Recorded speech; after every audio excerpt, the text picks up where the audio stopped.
Hi, this is our mouse negotiation analysis. I am Austin, and I'm representing Group 1 for Magny. Hi, I'm Maddie. I'm representing Group 2 for Magny. Hi, I'm Aviral Pandey and I'm representing Group 3 for Magny. This presentation will describe the important details of what happened in the mouse negotiation for Magny. Then we will analyze the similarities and differences of what happened, as well as the strategies and tactics used in each stage of the negotiation for different groups representing Magny. Next, we will evaluate the gains and losses of the agreement, how content each group was with the agreement, and how likely it was to be implemented. Finally, we will conclude with key points and takeaways of the presentation.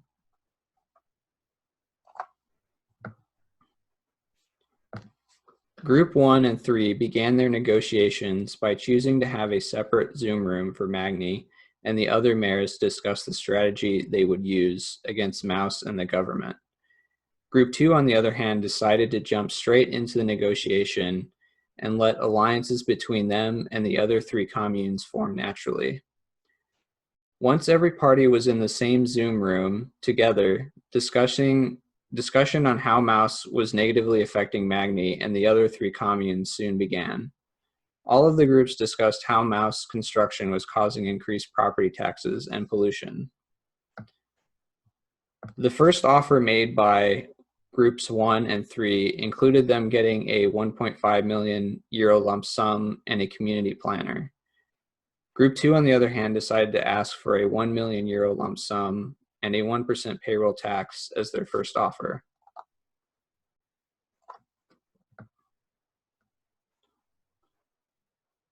Next, in each group, Mouse responded with a counteroffer that included compensation in the form of a payroll tax. In all three groups, this offer was quickly rejected by Magny and the other three mayors, who saw this option as too risky. Eventually, differences in interests led to a conflict between all the mayors and Mouse. To try and get Mouse to budge, Magny and the other mayors in Group 1 decided to lower their initial offer to 1 million euros. Mouse, however, said they couldn't go higher than an annual lump sum of €500,000. Each side started to play hardball at this point by not budging an inch, which created a very long standoff. In Groups 2 and 3, Magny and the other mayors also decided to use various hardball tactics by not budging from their initial offer and playing chicken with Mouse by threatening them with negative media coverage if they didn't improve their offer. It might seem surprising all three groups were able to reach a final agreement, given the level of conflict involved. The actual outcome of the negotiation will be discussed on a later slide. So moving on to the analysis section, I want to start by discussing how each group was preparing. So let's first look at the group's aspiration levels, which were the largest differences between each group. And as we can see, Group 1 planned to use a subtle distributive tactic by asking for 1.5 million lump sum and a community planner, which can be seen as ambitious rather than an extreme offer. The idea behind the tactic is that it will help anchor the negotiation in Magny's favor. Group 2 decided that they would use more extreme distributive tactic and called highballing by initially asking not only for 1.5 million lump sum and a community planner, but also a 1% payroll tax. They also wanted their compensation to be larger than Cooperway and Chessie, and the strength was setting their aspiration level was that it makes the other party feel like our reservation point is much higher than it actually is. By using this tactic, in some cases, it can lead to better outcomes for the party who chooses to use this tactic. However, the downside to this method is that it can also make the party feel like you're being unreasonable. Group 3 decided to play it safe and only aspired to receive 1.2 million lump sum along with government-sponsored staff and community planner. The strength of this strategy was that it could make them seem more reasonable to the other party. However, the weakness of this strategy is that it can make your reservation point seem much lower than it actually is. For example, you can see every group's reservation point was at the 1 million mark. This means Group 3 could have run into problems by setting their aspiration level only 200 euros higher than the reservation point. Next, turn your attention to the column where it says BATNA. As you can see, some groups recognize that they had more alternative options to negotiate the agreement than others. For example, Group 1 recognized that they have 3 alternatives, which included resisting any opportunity to expedite the permit process, threatening to provide negative media, and allowing farmers to block the construction site's road. The strength of having more alternative options is that it gives you a higher degree of leverage over other parties, and having more of it is helpful for the negotiation. For the process analysis, what we did, we broke it into 3 groups: forms of leverage, coalition building, comparison to past negotiations. When analyzing the process of the negotiation for Magny, we noticed each group decided to use various forms of leverage. This usually involved refusing to give most what they wanted. For example, most of the groups decided to resist expediting permits and provide positive media coverage to Mouse unless they met our demands. This was also a strategy used by us against the other communes, so Coupervay, Chessy. What we did is we threatened to block access to the construction site if they weren't to give us what we wanted. The strength of these tactics were to force Mouse, Coupervay, and Chessy to give up something in order to get what they wanted from Magny. The weakness of this tactic was that it had the potential to damage the relationship between Magny and the other towns around us. For coalition building, for us, so Magny would decide that the biggest similarity between all of the groups was that they decided to form a coalition with the 3 other mayors first. This type of strategy can also be seen as a form of leverage in which Magny decides to hang up on Mouse, or to gang up on Mouse to pressure them into meeting our demands. So what we say about this one is that power comes in numbers. The more of us to pressure Mouse into doing something, hopefully they will.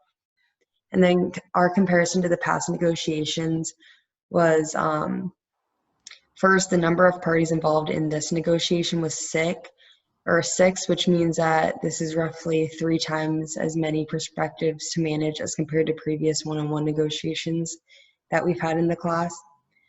Secondly, the negotiation was logistically more complex because meeting on Zoom made it very hard to communicate with our partners or counterparts, seeing faces, reading expressions, even kind of talking one-on-one. It's way easier to do in a classroom. Thirdly, there was an added strategy complexity because of how we had to deal with each party individually or collectively. So like Group 3 had done, they met with people individually as well as in groups. Individually, it helps form a closer bond and a closer relationship, making it easier to negotiate.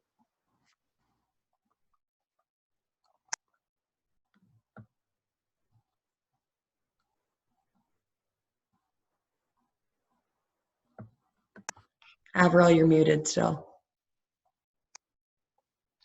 All the groups onto the outcome part, all the groups decided to use a problem-solving approach and thus reached an agreement. Some similarities in the outcome were that Magny in Group 1 and 2 got community plans from Mouse and asked for payroll taxes, whereas the difference was that Magny in Group 3 got community plans from the government and also an annual compensation from the government, while having some also from Mouse. Magny in all groups talked about expediting the permits and giving positive press. Magny in Group 1 and 2 also used equality-based fairness compared to Group 3 where equity-based fairness was used. Some differences also to that is that Magny in Group 1 decided on 2% of the payroll taxes for the first 5 years and 0.5% of payroll taxes within the 1 million euros starting the 6th year. This is a good example of how a problem-solving tactic was used to reach an agreement, as they had some conflicts in the beginning. Magny in Group 2, on the other hand, had Mouse give each town $750,000, euros per year, and 0.5% payroll tax yearly, as well as a community planner. And they also, like the other groups, decided to agree to give positive press and expedite the permits, and also give streamlined directions to the commuters to limit the environmental impact. Now moving to the evaluation of our negotiation. Like some cost that we forewent to achieve an agreement was risking our image in the town. We decided to give Mouse a good coverage, even though we had some salty relations with them. And we were also giving up our vacation time in August to expedite the construction permit to help Mouse build its park. For satisfaction, all our mayors thought that the outcome were fair. We were less stressed than most mayors, and then we were also energized to the max. Now talking about the ease of implementing the agreement, it was pretty seamless since like all the groups were in favor and there was less disagreements. Some of the ways we thought that we could have improved the agreement was by reframing the fairness rules, as since Bailey and Magny for Group 3 did get a lower share, they could have asked for more since like their roads were damaged because of that heavy traffic that went through their towns to provide constructions in the other towns.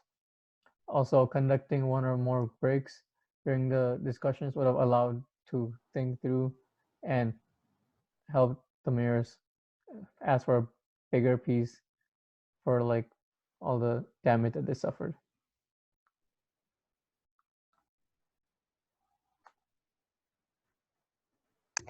For the conclusion, we broke it up into two parts, so main ideas and takeaways from this negotiation. Our main ideas that we always bring to our negotiation is to have a plan. So what we did before this negotiation, like every other, we would come into the negotiation with a BATNA, aspiration, and reservation point. This not only sets goals for ourselves, but helps guide the negotiation. Another main idea that we had in this negotiation was that all three of the Magny groups came to a final agreement, and it was a fair end result, which is a good thing to know, that even though it was a difficult negotiation that had alliances in it, that had arguments, we're still able to make it fair for the most part. Some of the takeaways we had from this negotiation were, was stated before, forming alliances. The more numbers, the more powerful you can become. So I feel like when we're negotiating in big groups like this, it's very important to get as many alliances or allies as you can get to help back you up and get what you want. The second one, having multiple tactics up your sleeves is an advantage. Kind of like having a plan before negotiation. Another thing you want to think about is, what will my counterpart do? So having multiple tactics like snow job, low ball, high ball, chicken, all these are good because you never know how your counterpart's going to act. So be ready to use any of these tactics to help yourself out. And the last one, don't be afraid to take breaks during negotiations, like said before as well. Sometimes you can get more of what you want if you were to take breaks or do different groups, big groups versus one-on-one, where you can get more personal, easier to get someone on your side at times. So overall, this negotiation had a lot of learning moments that we can use in the future, and it was really fun to do.